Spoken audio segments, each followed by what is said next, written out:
to let loose all the things that bother us. Then we go out and let it go. Then we go out and let it flow. As I see moonlight coming through my window.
Bonjour à tous et bienvenue pour cette quatrième vidéo sur la connaissance du système éducatif.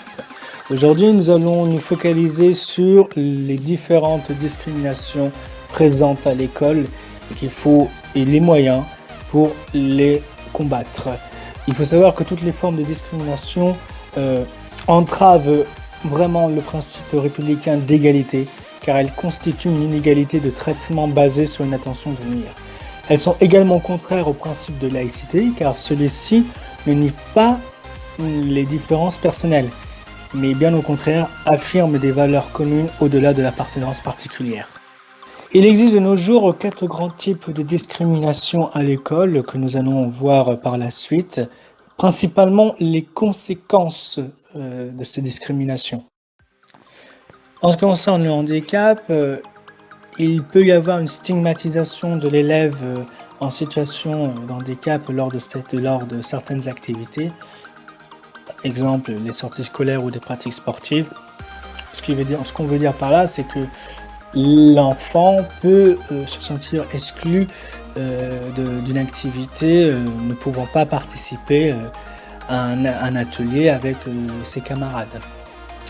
Il y a aussi le poids de l'opinion des parents qui ont des craintes que la présence d'un élève handicapé nuise aux performances scolaires de la classe. Donc c'est pour cela que lorsqu'on accueille un enfant en situation de handicap ou même en début d'année, il faut que ce thème soit abordé pour rassurer les parents, pour aussi mettre en place des solutions permettant l'intégration et l'accès facile de l'élève. Dernier point aussi qui est important et ce qui peut arriver malheureusement, c'est que certains établissements ne peuvent accepter des élèves en situation de handicap pour des raisons de matériel insatisfaisant. Ce que je veux dire par là, c'est que avec la loi de 2005, normalement, tous les établissements doivent impérativement et doivent permettre l'accès aux personnes en situation de handicap. Mais il y a certains établissements qui n'ont pas les moyens financiers pour le moment de construire une rampe, un escalator pour faciliter le déplacement de l'élève en fauteuil roulant par exemple. À cause du sexisme et le poids des stéréotypes entre les filles et les garçons, cela amène à penser que la différence entre les deux sexes induit des aptitudes et des intérêts différents. Ce qui caractérise le racisme et la xénophobie, c'est une attitude de rejet et d'hostilité envers une personne à cause de son origine, de sa religion, de sa culture, d'un aspect physique. Et c'est principalement des injures racistes, donc par la violence verbale et aussi par la violence physique. L'homophobie se traduit principalement par des agressions verbales envers des personnes du même sexe qui s'aiment, ce qui peut provoquer un isolement de l'élève stigmatisé, un sentiment de honte et de mésestime de soi. Comment réagir en classe face à des comportements discriminants? Eh bien, premièrement, on peut mettre en place des séquences d'apprentissage spécifiques, ce qui veut dire qu'on peut faire des zooms, traiter de thématiques, par exemple en EPS, on peut faire des activités autour du handisport. En histoire, on peut traiter la question de l'esclavage et le droit des femmes. Deuxième point, on peut tisser un lien avec des parents ou des parents d'enfants en situation de handicap ou des associations pour expliquer ce qu'est le handicap et travailler avec des partenaires extérieurs. En soi, c'est organiser et animer des temps d'action préventive avec des associations agréées ou des programmes nationaux ou des actions de prévention.